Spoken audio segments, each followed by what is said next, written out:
Écoutez, on en a parlé la semaine passée. Au début, je comptais pas en reparler, mais là, avec le piètre début de saison qui se poursuit, on n'a pas vraiment le choix. Les Canucks de Vancouver, 0-5-2, toujours aucune victoire. Une autre défaite, quand même assez difficile, 5-1 contre les Sabres à domicile. Des chandails lancés sur la patinoire. Pierre-Carl, qu'est-ce qui se passe du côté des Canucks? Écoute, je ne sais pas ce qui se passe, mais en tout cas, ça va vraiment pas bien. Justement, le monde commence à lancer les chandails. Il va falloir qu'il se passe un électrochoc, je pense, là-bas pour redresser l'équipe. Là. Honnêtement, je ne m'attendais pas à ça. Je pense qu'on l'avait dans nos prédictions de début de saison. Pour la plupart, on les avait quand même mis en série. C'est sûr que c'est n'est que le début de la saison, mais on fait pas les séries en début de saison, mais on peut s'en éloigner beaucoup avec des performances comme ceux-ci. Si tu commences ta saison en retard, tu peux arriver à court, en fait, pour les séries éliminatoires à la fin. Non, je ne sais pas. Honnêtement, il n'y a rien qui fonctionne autant à l'attaque qu'à la défense. Même les gardiens ne peuvent pas faire grand-chose. Là. Ils se font dominer. Là. Hier, à domicile, se sont fait bombarder 39-16, je crois, les tirs. Ça fait pitié un petit peu, là, surtout à domicile devant tes partisans, c'est gênant un petit peu. Là. Non, puis même on a perdu beaucoup d'avance en début de saison. Si je ne me trompe pas, Ouais. c'est la première équipe qui a perdu 3 matchs de suite en ayant mené par 2 buts dans le match. C'est incroyable. On semble avoir un problème en fait de mental de ce côté-là. Là. Mental toughness! La dureté du mental! Je savais que ça s'en venait. On l'entendait, cette clip-là. Je suis content que c'est la première fois de la saison qu'elle sort. La première fois. Tout était en place pour que ça C'est sorte. vrai que c'était bien étudié. Sim, t'en penses quoi? Ben, regarde, je vais y aller avec le petit clip que tu viens de mettre. Là. Tu parlais de mental toughness, puis on en a parlé un petit peu avant l'émission, justement. La mental toughness n'est pas du tout là en ce moment. Je pense même, je ne veux pas t'enlever les mots de la bouche, Julien, mais je pense qu'on en parlait un petit peu. Tu me disais, Elias Pettersson, de ton côté, c'était peut-être quelqu'un qui avait besoin, justement, là, d'un électrochoc parce que lui, côté leadership, c'est quelqu'un de qui on entendait beaucoup cette saison. Puis en ce moment, c'est sûr que c'est pas le seul coupable dans cette équipe-là. On s'entend que l'équipe est complètement... Il n'y a aucune réponse nulle part. Mais avec ce qu'il avait produit dans la dernière saison, avec le contrat qu'il y a actuellement, on s'entendait beaucoup de ce gars-là. Puis absolument rien à prouver en ce moment.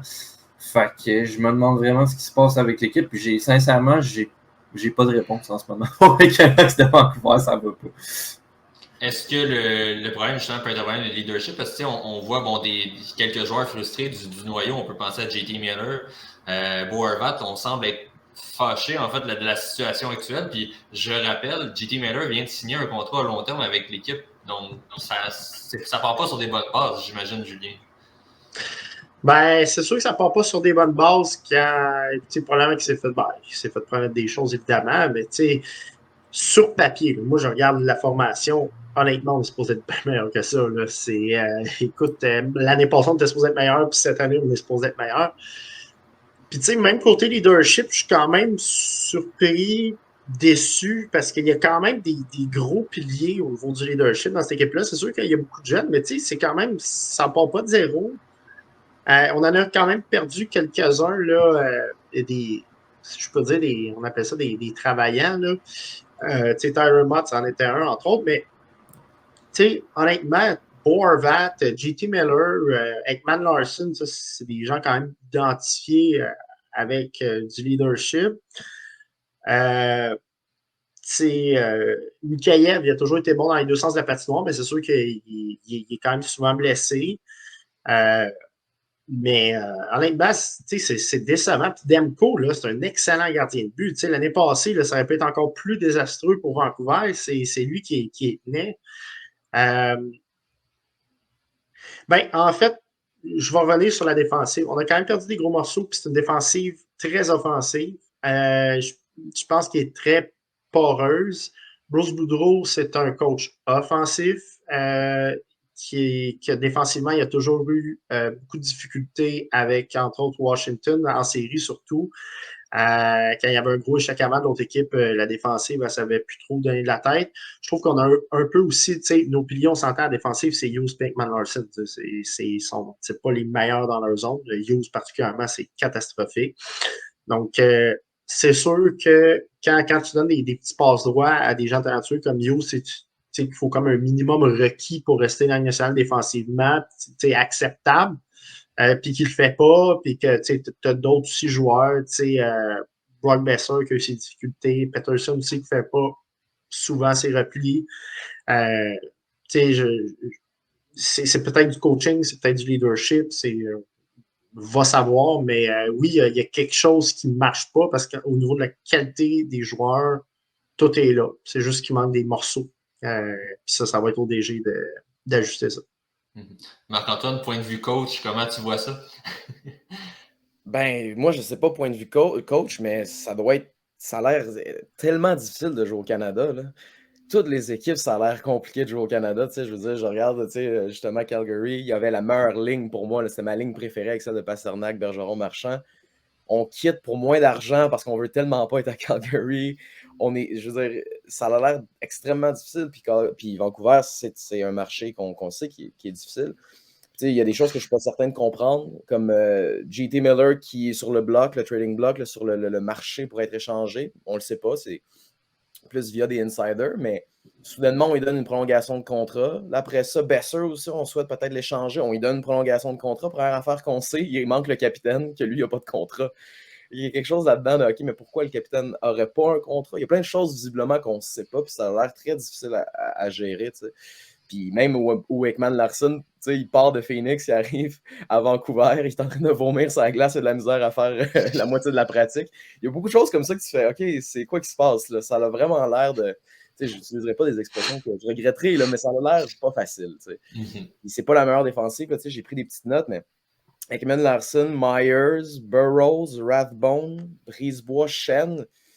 C'est difficile, puis ça doit être difficile aussi pour Demko, parce que moi, c'est un des gardiens que je préfère dans la Ligue nationale. Je pense qu'il est vraiment sous-estimé. Écoute, là, je pense qu'il est à une moyenne de quoi, 5 buts par match. Là, il doit être à 843, quelque chose comme ça. Je veux dire, il y a quelque chose de toxique qui est dans la lourdeur puis qui tire vers le bas, visiblement. Puis j'ai entendu plein de trucs sur un J.T. Miller, par exemple, qui est un leader dans le sens qui est capable de marquer des buts, puis il a fait 99 points. Mais ça reste aussi quelqu'un qui a été qualifié en anglais, je pense, par ses coéquipiers d'obnoxious, un joueur un peu, un peu dans l'impolitesse, puis dans le... Donc oui, leader, mais leader, ça dépend ce qu'on veut dire. C'est souvent l'associer à quelque chose de positif, mais on peut être un leader négatif par moment. Même un leader positif peut se faire entraîner du côté... c'est ça. Juste rectification, j'ai dit c'est supposé être des leaders, mais c'est ça, peut-être que justement dans le vestiaire, ça se passe pas comme ça. Mais honnêtement, tu viens de nommer la défensive des Canucks, puis j'aime mieux celle de Montréal. Oui. Surtout pour l'avenir. En plus, c'est ça, c'est qu'il y a un upside en plus, tandis que Canucks, il n'y en a pas vraiment. Là. Et Éloi, je te laisse peut-être compléter là-dessus. Est-ce que Bruce Boudreau doit considérer son siège en danger? Honnêtement, je ne suis pas encore 100% inquiet pour les Canucks. Je sais qu'ils sont 0-5-2, mais il y a encore beaucoup de temps pour redresser la barre. L'affaire en ce moment, c'est qu'ils ont des blessés quand même. Là. Quinn Hughes, il parle de quelques semaines d'absence. Tucker Poolman est blessé. Dermott est blessé. C'est 3 défenseurs oui, bon, il y en a 2 là-dedans qui ne seront pas nécessairement des défenseurs d'impact, mais ça fait mal en bout de ligne. Peut-être pas la profondeur pour gérer ça. Besser, une petite blessure aussi. Donc, tu sais, quand tu compiles tout ça, c'est sûr que ça rend la situation beaucoup plus difficile pour Vancouver, mais je pense qu'ils ont encore le talent. On les voyait 3e dans la division, tout le monde ensemble en début de saison. Puis ça fait 7 matchs, il en reste 75. Je pense que c'est pas encore le temps de paniquer, mais c'est ça. C'est un marché canadien, comme on en parlait tantôt. Puis la panique vient vite, la panique s'installe vite, mais s'ils peuvent aller sur une bonne séquence, disons en novembre, ça va être loin d'être fini.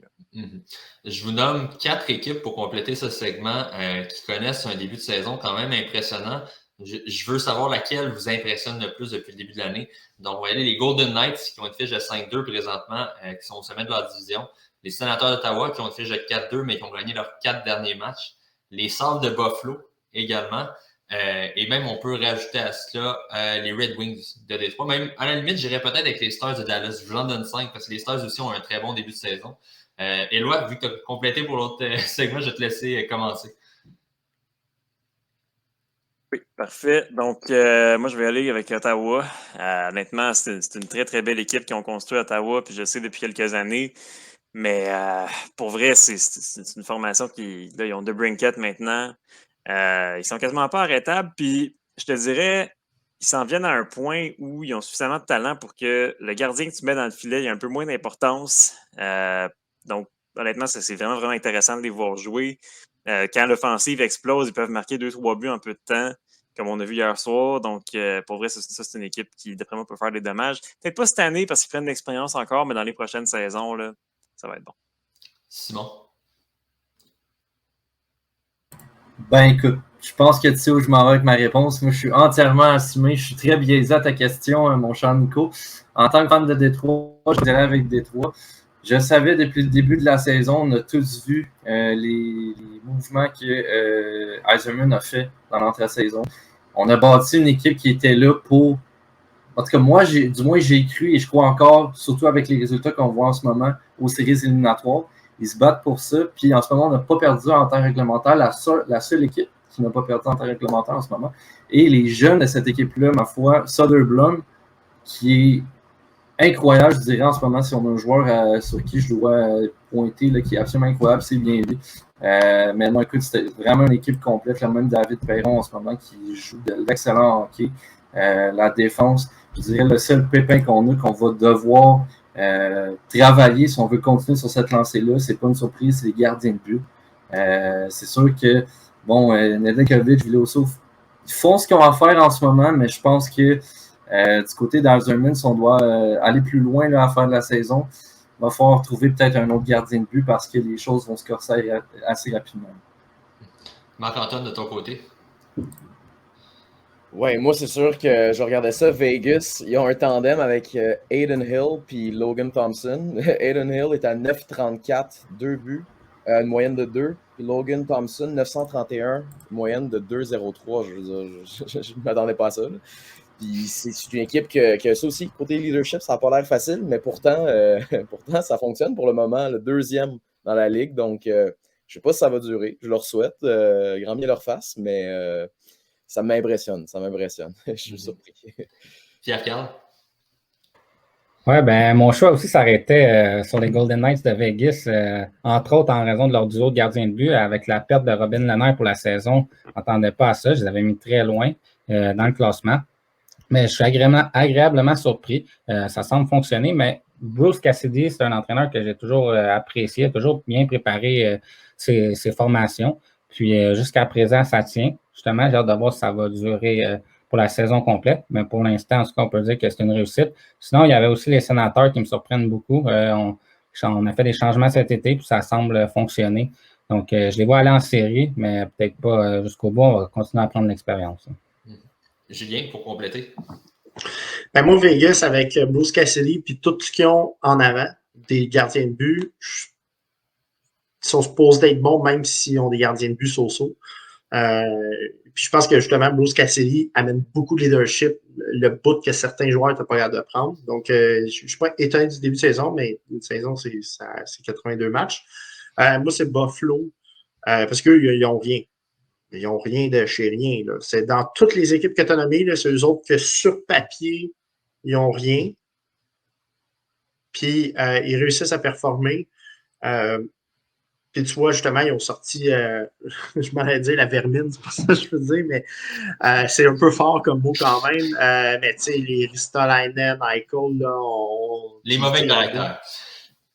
Ouais, puis, tu sais, ils ont amené des tocs.